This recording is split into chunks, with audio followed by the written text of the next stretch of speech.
trials come, my devotional life is richer. When temptations arise, I come to God for strength to find. There are moments when I forget my God. It's when life seems to be okay. Lord, I need you more today, when my life is fine and great, when everything is going my way. In times when I let go of your hand, when pride seat in my heart, when self becomes the center, that's when I need you the most. Like David when I'm on a mountaintop, when I'm winning battles left and right, when ministry's going well, when I feel I can't do anything.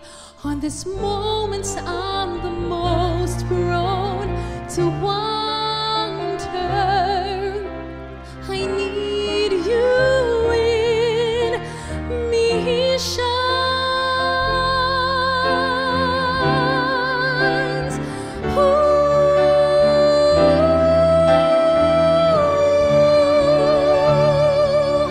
Lord, I need you more today, when my life is fine and great, when everything is going my way.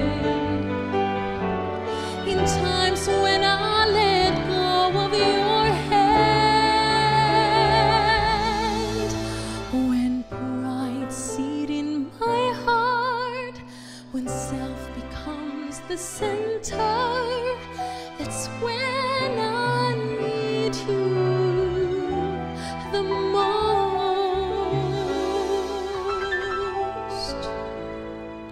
Lord, I need you more today.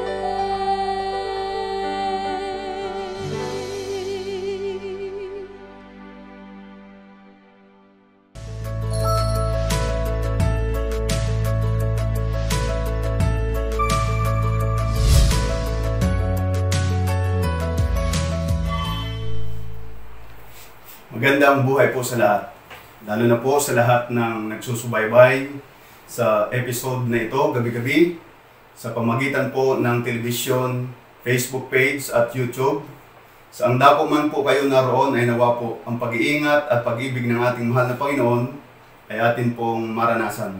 Pagbati po sa ating mga nanguna sa ating union, sa panguna po ng ating Presidente, Pastor Agapito Catani Jr., at sa lahat po ng kanyang mga administrators, directors, and staff, ay pinapaabot po ng Romblon Mission of Seventh-day Adventist. Ganon din po sa aking mga counterparts sa bawat conferences and missions sa departamento po ng Youth Ministries, kasama po ng mga kaanib ng iglesia sa ilalim po ng Central Philippine Union Conference. At syempre, ang lahat po ng kapatid dito sa Romblon Mission na nasasakupan po ng 11 distrito. Ang serye po natin ngayong isang linggo ay pinangungunahan ng atin pong mga youth directors from conferences and mission under CPUC na may timang The Touch of the Master. Atin po nga tunghayan sa gabi-gabi sa seryeng ito ang iba't ibang mga uri ng sakit na pinagaling ng ating dakilang doktor na si Jesucristo. Iba't ibang approach na ginamit sa iba't ibang mga pagtugon sa kanyang panyaya pagkatapos na sila po ay mapagaling sa kanilang karamdaman. Ngayong gabi ay isa naman pong kasaysayan ang ating mapapag-aralan. Ito po marahil ay kakaiba sapagkat hindi niya hinanap si Jesus, kundi si Jesus mismo ang lumapit sa kanya.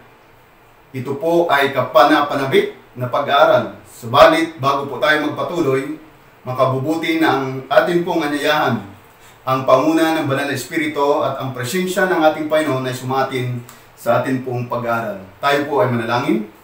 Mapagpala naming Ama, sa mga oras nito, kami po ay nagpapailan lang ng aming papuri at pagpapasalamat. Dahilan sa inyong kabutihan, pag-ibig, higit sa lahat, sa patuloy niyo pong pagprotekta sa bawat isa amin, at kami po'y patuloy niyong inilalayo sa mga viruses na kung saan ay kumakalat sa buong sanglibutan. At isa ding karapatan na ngayong gabi, kami po ay magsama-sama na amin pong tunghayan ang inyong mga salita, lalo tigit ang isang kasaysayan na makikita po sa aklat po ng Juan, na ito nawa ay magkaroon ng puwang sa aming mga puso't isipan, maging daan upang lalo pa kaming magdepende sa inyo at panghawakan namin ang inyong mga pangako hanggang sa pagbabalik ng aming tagapagligtas. Samahan niyo po kami, dakilang Diyos, at nawa ang mga kahilingan namin ito ay inyong pong pagkakaloob, sapagkat ang lahat pong ito aming hinihiling, alang-alang lamang sa pangalan ng Jesus na aming tagapagligtas. Amen. Pagkatapos po ng mga bagay nito, sangayon po sa John chapter 5, verse 1 to 15, ay naroon po ang isang kasaysayan na kung saan ay dito po natin maitutuon ang ating pag-aaral ngayong gabi. Ang sabi po sa John chapter 5, verse 1 to 15, ang sabi po doon, pagkatapos ng mga bagay nito ay nagkaroon ng pista ang mga Hudyo at umahon si Jesus sa Jerusalem. Sa Jerusalem nga may isang tangke sa tabi ng pintuan ng mga tupa na sa wikang Hebreo ay tinatawag na Bethesda, na may 5 portiko, na sa mga ito ay nakahandusay ang marami sa kanilang mga may sakit, mga bulag, mga pilay, mga natutuyo, sapagkat lumulusong ang isang anghel ng Panginoon sa mga tanging panahon sa tangke at kinakalawkaw ang tubig, at ang unang manaog sa tangke pagkatapos na makalawkaw ang tubig ay gumagaling sa anumang sakit na dinaramdam. At naroon ang isang lalaki na may 38 taon na may sakit. Nang makita na Jesus na siya'y nakahandusay at magpakilalang siya'y malaon ng panahong may sakit, ay sinabi niya sa kanya, ibig mo bagang gumaling? Sumagot sa kanya ang lalaking may sakit, Ginoo, wala ng taong malusong sa akin at sa tangke, pagkalawkaw sa tubig. Datapwat samantalang ako'y naparoon, ay nakalusong na muna ang iba bago ako. Sinabi sa kanya ni Jesus, magtindig ka, buhatin mo ang iyong higaan, at lumakad ka. At pagdakay gumaling ang lalaki, at binuhat ang kanyang higaan at lumakad. Pagkatapos ay nasumpungan siya ni Jesus sa templo, at sa kanya'y sinabi, narito, ikaw ay gumaling na, huwag ka nang magkasala, baka mangyari pa sa iyo ang lalong masama. Sa aklat po ng Juan, mga minamahal kong mga kaibigan at mga kapatid, particular po sa Kabanata 5,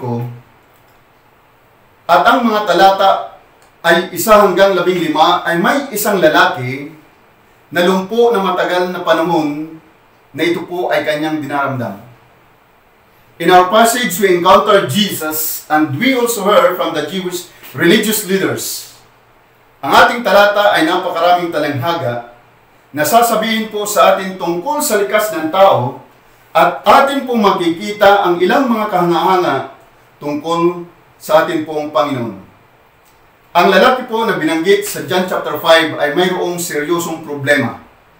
Siya po ay may karamdaman na napakahabang panahon. 38 years, sa katunayan ay nawawala na po siya at lumalabo na ang kanyang pag-asa. At sinasabi po ni Juan kung papaano na puna si Jesus sa lugar na iyon dala ang biyaya ng pagpapagaling. Sinasabi ni Juan na ang nang panahon na mangyari ang event na ito ay mayroong nagaganap na Jewish festival. Di lang matiyak ng mga scholars kung anong klaseng piyesta ito. But Jesus went to Jerusalem, at nung andun na po siya sa tinatawag na Bethesda, ay nasumpungan niya ang isang taong malaunang may karamdaman, at siya'y tinanong, "Do you want to be healed?" Sa isipan po ng maraming tao, marahil ay iisipin natin na ang kataga na "Do you want to be healed" ay tumatalakay sa pisikal na kagalingan. Well, in the first place, yun talaga po ang ating iisipin. Dahil ang kaharap at sinasabihan ng ating Panginoon ay talagang nasa aktwal na mayroong karamdaman. Subalit kung ating palalalimin ang ating kaisipan, makakapagsabi din tayo na ito rin ay paanyaya ng ating Panginoon tungkol sa espiritual na kagalingan, sapagkat sa talatang 14, naroon ang panawagan ng Panginoon na huwag ka nang magkasala muli, baka mas mangyari pa ang lalong masama. Ang mga karanasan po ng bawat isa sa atin, ng bawat tao ay nagtuturo na kalimitan ang mga tao at in predictable ways. Sila ay naghahanap ng kasagutan sa kanilang problema. In predictable ways as well. Subalit pagkaminsan ang Panginoon ay nagbibigay po siya ng mga sorpresa sa mga tao. Once in a while, God intervenes in a very special way. Ang biyaya ng Diyos ay dumarating sa iba't ibang pamamaraan. At sa ating pag-aaral ngayong gabi, isang katiyakan na ang biyaya ng Panginoon ay makapagbabago ng buhay ng bawat isa na mayroong pagpapasya sa kanyang sarili. Alam niyo po ba, ang pagbabago pagkaminsan ay nangyayari sapagkat ito'y seryosong hinahanap natin o sinasadya na maganap sa ating sarili. And other times, however, change happens in a serendipitous fashion, unexpectedly, at just the right time, and with great benefits. Marahil ang pagbabago na ating hinahanap ay ang kagalingan ng ating pangangatawan. O marahil ay sa espiritual ng ating mga kasalanan ay mapatawad at magkamit ng buhay na walang hanggan. Ang sabi po ni Socrates, the secret of change is to focus all of your energy not on fighting the old, but on building the new. Every new day is another chance to change your life.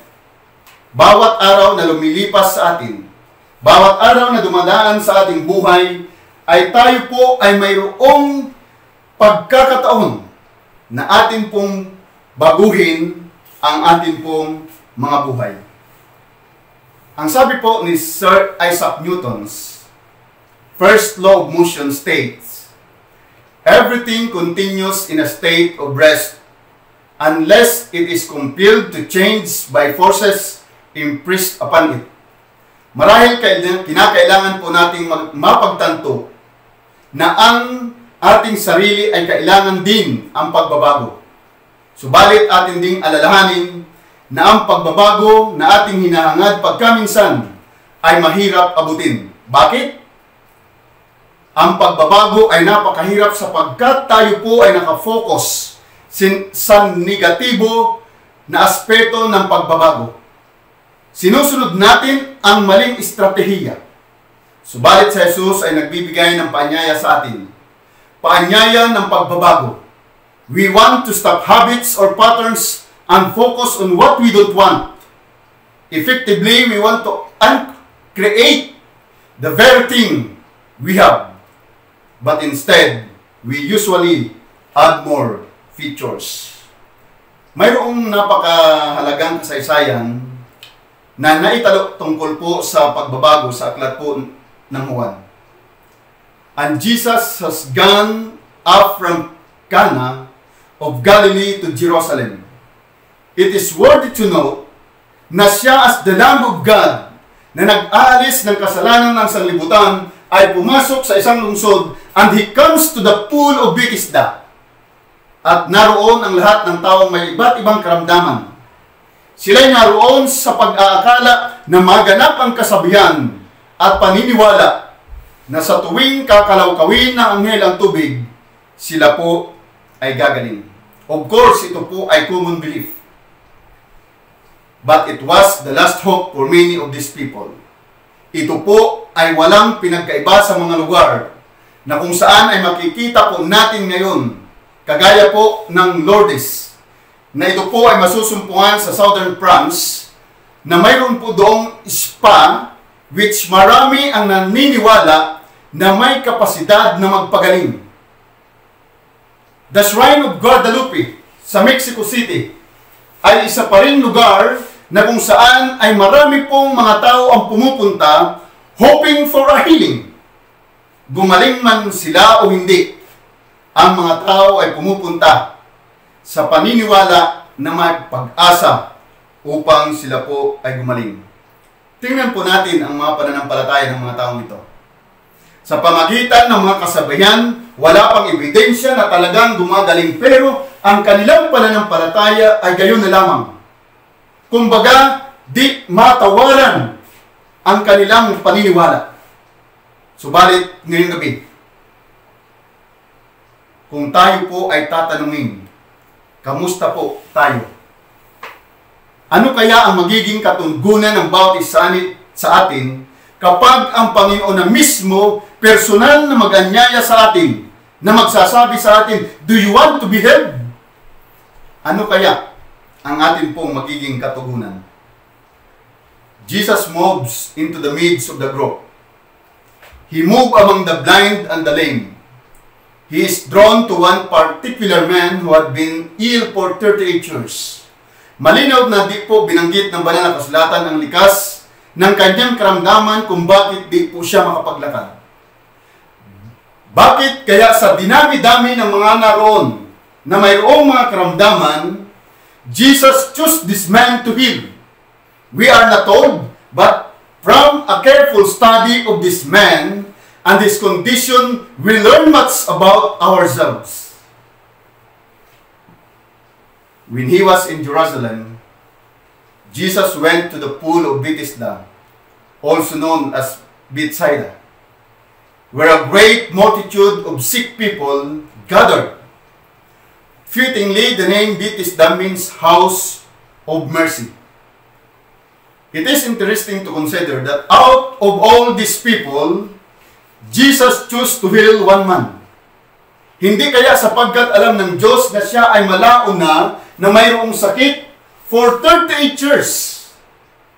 But there may have been other reason for Jesus having compassion on him. Isang bagay na din natin alam mula sa banal na kasulatan ay sapagkat ang taong ito ay di niya hinanap ang tulong ng Panginoon. Sa katunayan, di niya kilala ang Panginoon kung sino siya. Jesus encountered him and asked him a strange question. He said, "Do you want to get well?" Sa akin, pag ako po ang tinanong, it might seem to me that it's an insult. Sapagkat alam naman niya ang kalalagayan ng tao. Yet, Jesus never asked a question without good reason. Here, Jesus is extending an invitation. Nais kong pansinin po natin ang tatlong bagay ngayong gabi. Ang tanggapin ang paanyaya ng Diyos sa pagbabago ay nangangailangan po ng mga pagpapasya. First, we must decide we want to be changed.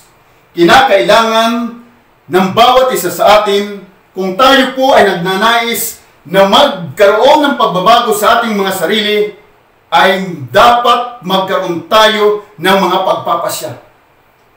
Na ang pagpapasyang ito ay kaaktibatan po natin ng commitment. Ang sabi po sa verse 6, nang makita na Jesus na siya'y nakandusay at mapagkilalang siya'y malaon ng panahong may sakit, ay sinabi niya sa kanya, ibig mo bagang gumaling? This seems a strange question to ask a man who has been sick and invalid for nearly 40 years. Do you want to be made well? But Jesus never asked a foolish question in his life. Therefore, it was important for this man to answer at least to himself the question. Marahil sa taong ito ay siya po ay mayroong pagdadalawang isip. Palibhasa hindi niya kilala ang Panginoon that time. At iniisip niya ang kanyang kalalagayan. Kaya't marahil sa kanyang isipan ay mayroong mga katanungan, kailangan ko ba talaga na magkaroon ng pagbabago? He was asking a very serious question because it is entirely possible that he does not really want to be changed. Sa nakalipas po na 38 years, ang taong ito ay nabubuhay sa pamagitan po ng pagpapalimos at sa awa ng mga tao. If he is healed, he would lose up all of his debts. In the Middle East, in Bible times and some places, even today, a person who was healed would lose a good living. And parents are guilty of crippling their children so that they can earn a living by begging. According to Mrs. Ellen G. White, sa aklat po ng Ministry of Healing, pagkatapos na marinig ang tinig, "Well, thou be made whole," parang ang taong ito ay nabuhayan. Arrested his attention. Hope came to his heart.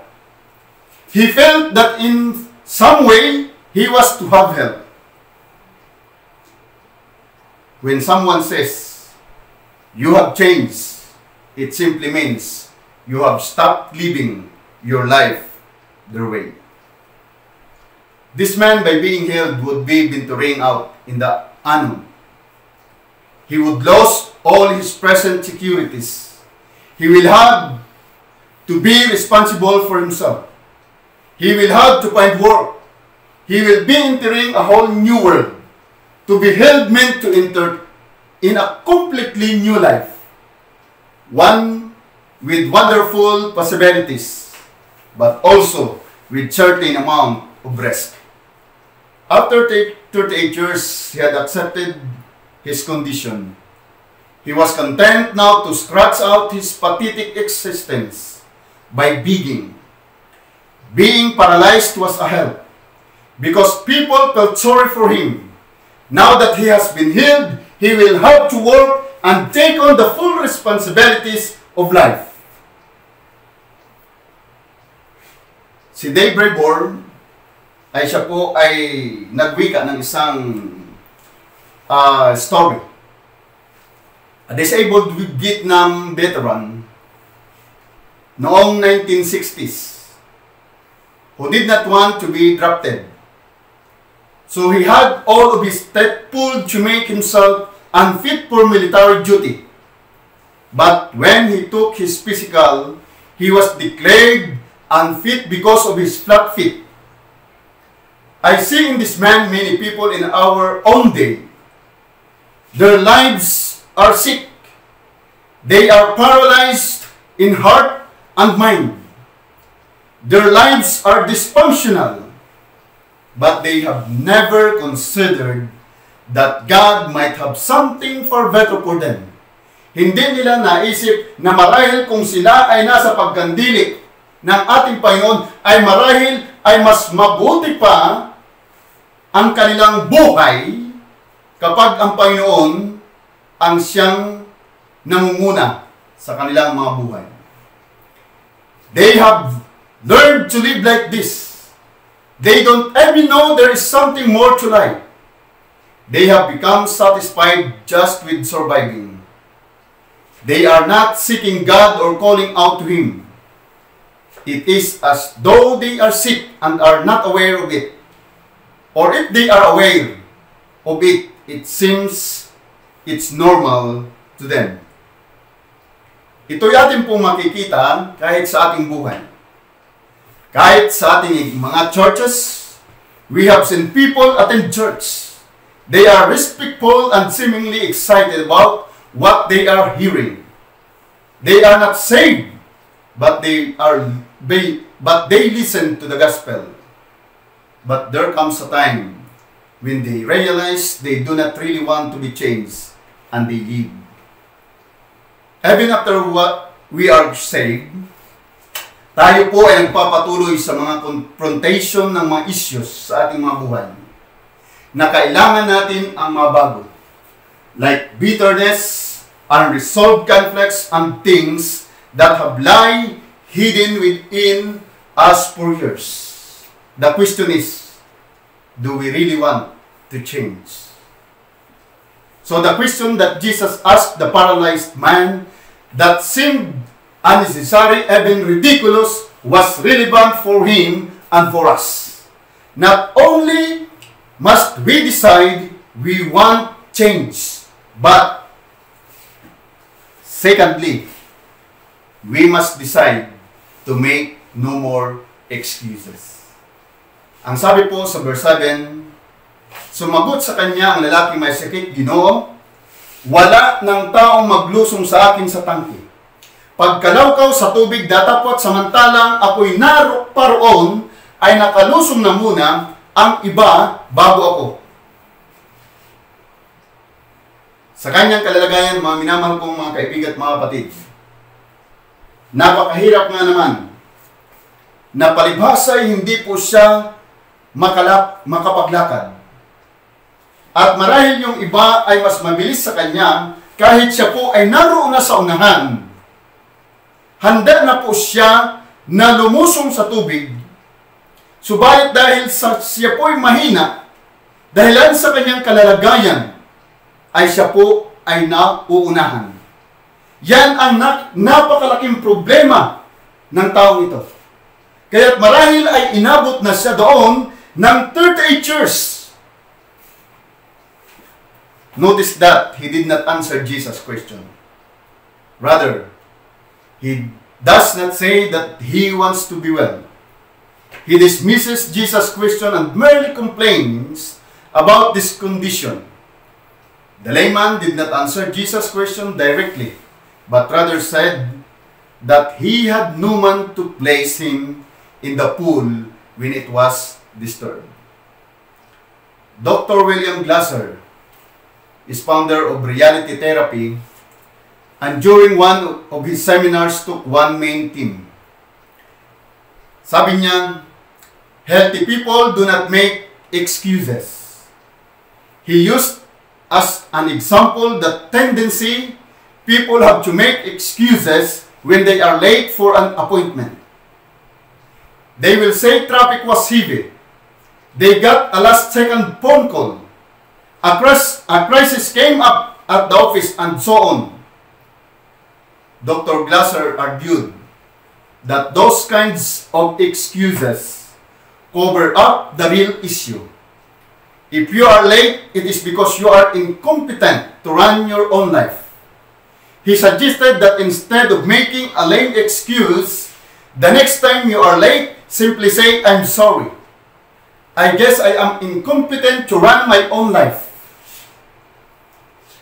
It is only when we stop making excuses that we discover that we have the power to be on time. There are several things we should know. First, we make more excuses than we would like to admit. Second, it is possible to break the pattern of making excuses. And third, change is never possible until we admit that we have a problem. Not only we must decide to make no more excuses, but third, we must decide we are ready to take action. Ang sabi po sa verse 8 and 9, sinabi sa kanya ni Jesus, magtindig ka, buhatin mo ang iyong higaan at lumakad ka. At pagdakay gumaling ang lalaki at binuhat ang kanyang higaan at lumakad. Noon nga'y araw ng Sabat. Jesus did not discuss the pool or its abilities to provide a cure. He simply told the man to get up. take up your bed and walk. The man was healed, but he was not healed by the water. Jesus said to him, get up, pick up your mat, and walk. Mrs. Ellen G. White says in the book of Ministry of Healing, the cripple's faith takes hold upon Christ's words. He believed that he was made whole. Immediately he made the effort, and God gave him the power.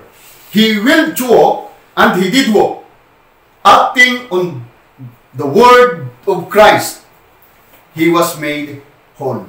Mga minamahal kong mga kaibigan at mga kapatid, ito ang dapat maganap sa bawat isa atin. Ang taong ito, pagkatapos na siya po ay may direktiba na panawagan sa atin ng ating Panginoon, tumayo ka at buhatin mo ang iyong higaan, ang taong ito ay walang pagdadalawang isip, kundi pagkatapos na kanyang marinig yun, siya ika ay tumayo. Marahil nung una ay mahirap sa kanya sapagkat hindi siya nasanay. Subalit, habang tumatagal, patuloy niyang tinitingnan ang ating Panginoon. Nakapokus siya sa ating Panginoon. At siya po ay nakatayo pagkatapos lumakad at binuhat niya ang kanyang higaan. The point is, kung ating ititingin, kung tayo po ay mag-focus sa pagtingin sa ating Panginoon, mga minamahal po mga kaibigan at mga kapatid, tayo ay magkakaroon ng kapangyarihan. At higit sa lahat, ating masusunod kung ano po ang kanyang mga sinasabi sa bawat isa sa atin. The man stood to his feet. He reached down and picked up his mat, and he walked away from that place. When he looked around to thank his benefactor, he was gone. You know, there are many people in our world who sit and wait year after year, waiting for something magical to happen in their lives. They wait after year, seeking healing and wholeness, peace and forgiveness and hope. But the angel never appears, and the water never stirred up. But if we depend on Jesus, according to Mrs. Ellen G. White, with a new hope, the sick man looks upon Jesus. The expression of his countenance, the tones of his voice are like no other.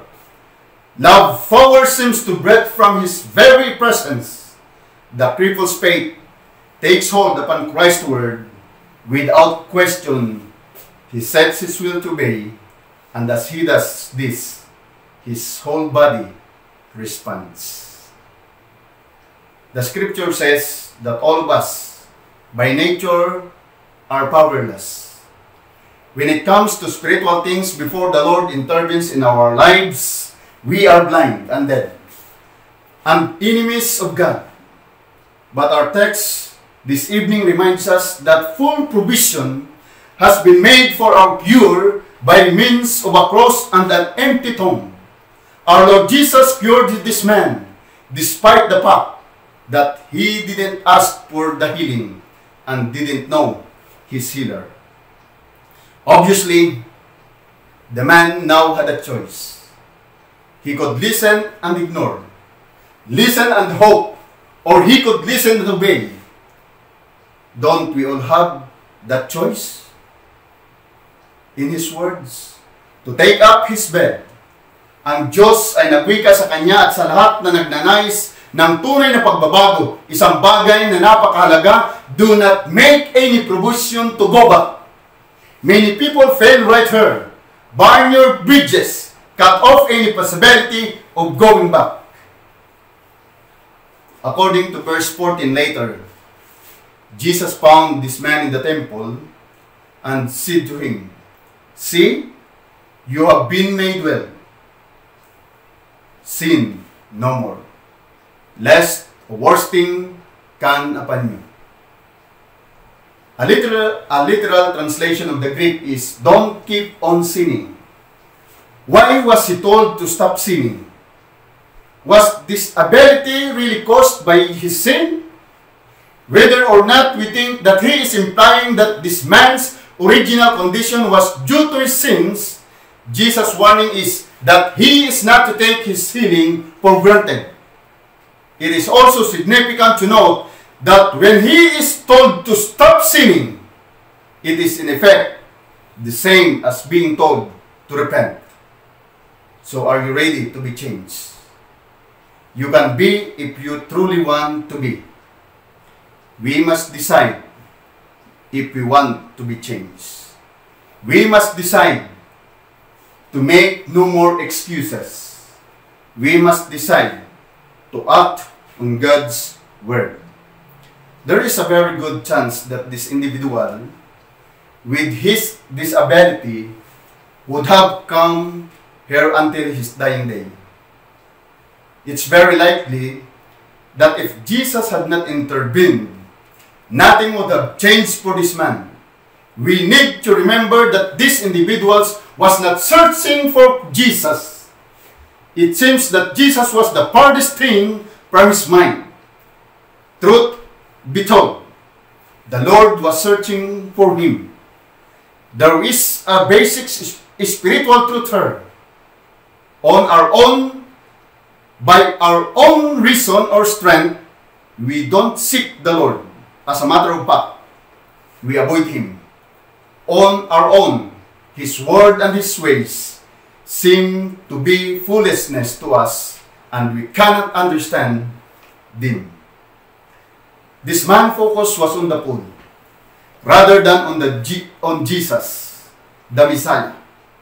These people put their faith in the so-called healing waters. At the end of the day, however, wholeness was not to be found in this pool, despite the commonly held belief. At the end of the day, wholeness and healing was found in Christ and in Him alone. Ang kasaysayan minsan ay nagpapaalala sa atin bilang mga tao. Ang ating kaalaman tungkol sa Diyos ay napakaliit at ito po'y limitado. Sa halip na tayo po ay tumingin sa Diyos at makinig sa Kanyang mga salita. Sapagkat ito ang nararapat, people look elsewhere. They look to healing shrines, to healing waters, to false gods. Ang ginawa ng Diyos sa taong ito, Kanyang ginawa out of love and grace. He brought the man what he had longed for so many years. Christ initiated a relationship with this man, and He hoped that man would see fit to continue on in it. Jesus makes the difference between what we are as simple human beings and what we can be, His forgiven sons and daughters. As He always does, Jesus took the first step. He approached the man with a very simple question: do you want to be healed? The question Jesus asked this man is the same question He asked every person in every generation. Do you want to get well? In other words, would you like to have your sins forgiven? Would you like to have your relationship with God restored? Would you like a place in heaven someday? This man's life was transformed by a person who arrived unexpectedly and who left just as unexpectedly.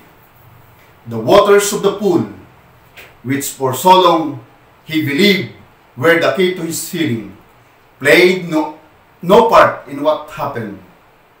The plans he made for himself were very different from the plans Jesus had for him. As it turned out, this man didn't have to work for his healing. He didn't pay for it. He didn't deserve it. He simply obeyed the word of God. Even after this healing, the man didn't seem to fully understand what had happened to him. He seemed to be without spiritual insight. And he had no faith, at least not at first. Not long afterwards, Jesus reappeared. He brought them in words of comfort and words of warning. Again, Jesus took the initiative. He reminded the man of his healing and told him that he must sin no more. Jesus then said that if his sin did not cease, and told him that he must sin no more. Jesus then said that if his sin did not cease, something worse would happen to him. Think about it for a moment. What could be worse than what this man had already been through? What could be worse? Eternal separation from God. Jesus was, in effect, telling this man that he needed more than just a physical healing. He needed to allow Jesus to establish a saving relationship with him. Then, his healing would be complete. The same as true sa atin pong mga kalalagayan, mga minamahal pong mga kapatid. Kapag tayo po ay nakaangkor sa ating Panginoon, ang ating pong relasyon, malapit ang ating ugnayan sa Kanya, ang ating complete healing ay ito rin po ay atin pong makakamit. The man's infirmity is a symbolic of sin. And what sin does to people, as we have seen, the man had convinced himself that his healing depended on his own efforts and initiative. He lived in a survival of the fittest kind of world. But Jesus healed this man without being asked to do so. God's salvation is not something we need to push and shove each other around to achieve. God's salvation is offered by grace alone. It is completely and totally undeserved. Our Lord Jesus always takes the initiative. He always takes the first step. As we have seen, we are spiritually blind and dead and enemies of God. Without God's intervention, we would die in our sins and heaven would be denied to us. When it comes to our salvation, God doesn't respond to our actions, our efforts, or our good works. He simply responds to our need for forgiveness and new life. He simply reaches out a gracious hand to do for us what we cannot do for ourselves. We acknowledge our need for His salvation, and enabled by His Holy Spirit, we reach out the hand of faith and we receive His gifts from Him. When Jesus intervenes in our lives, by means of His Word, healing takes place. Not just temporary physical healing, but permanent spiritual healing. Jesus' words brings life. Mga minamahal, atin pong nakita sa atin pong pag-aaral ngayong gabi na ang pagpapagaling ni Jesus sa taong lumpo ay nakapagbibigay ng kagalakan to one person and consternation to a group of others.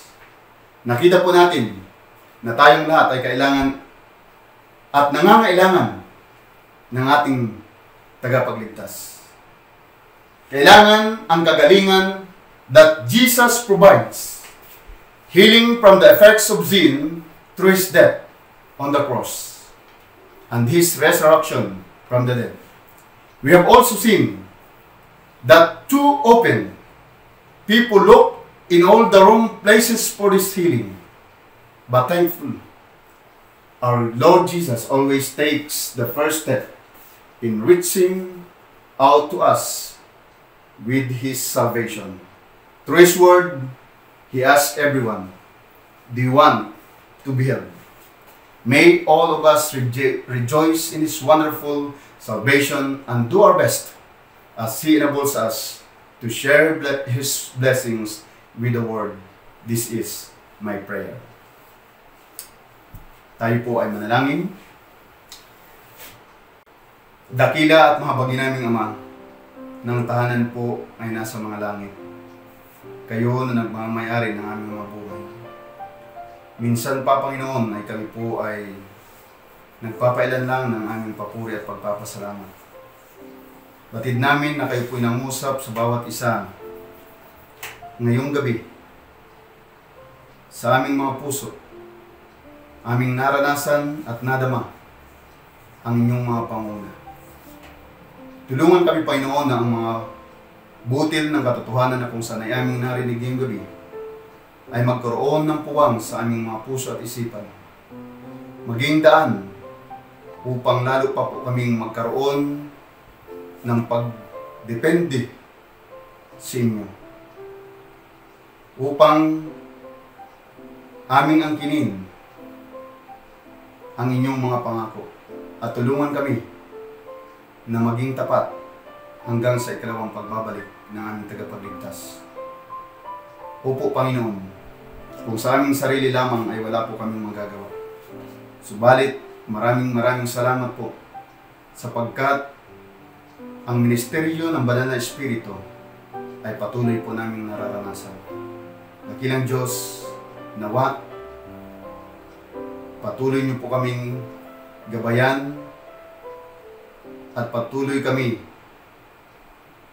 na sumunod sa inyong mga salita upang kami po ay makatiyak ng aming mga karamdaman, maging ito man ay mga pampisikal dahil higit sa pang-espiritual ay amin pong makamit. Marami pong salamat sa patuloy niyong pagbindisyon sa bawat isa amin at sa patuloy niyong pag-iingat at sa katiyakan ng amin pong mga kahilingan ito, inyong pong pagkakaloob, sapagkat ang lahat pong ito'y aming hinihiling, alang-alang lamang sa pangalan ni Jesus na aming tagapagligtas. Amen.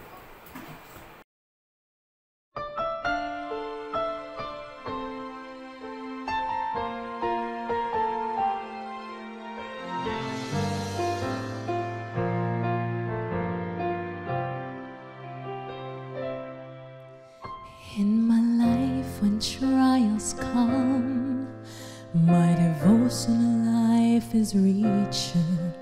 When temptations arise, I come to God for strength to find. There are moments when I forget my God.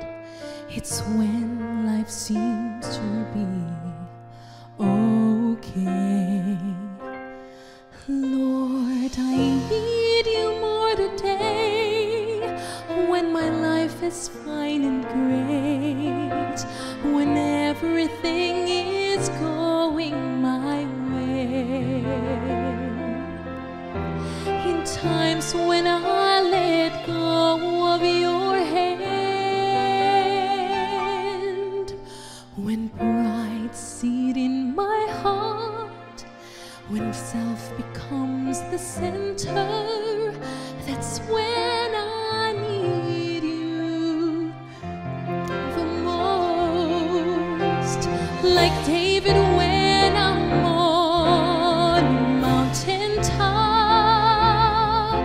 when I'm winning battles left and right, when ministry's going well, when I feel I can't do anything. On this moment I'm the most prone to want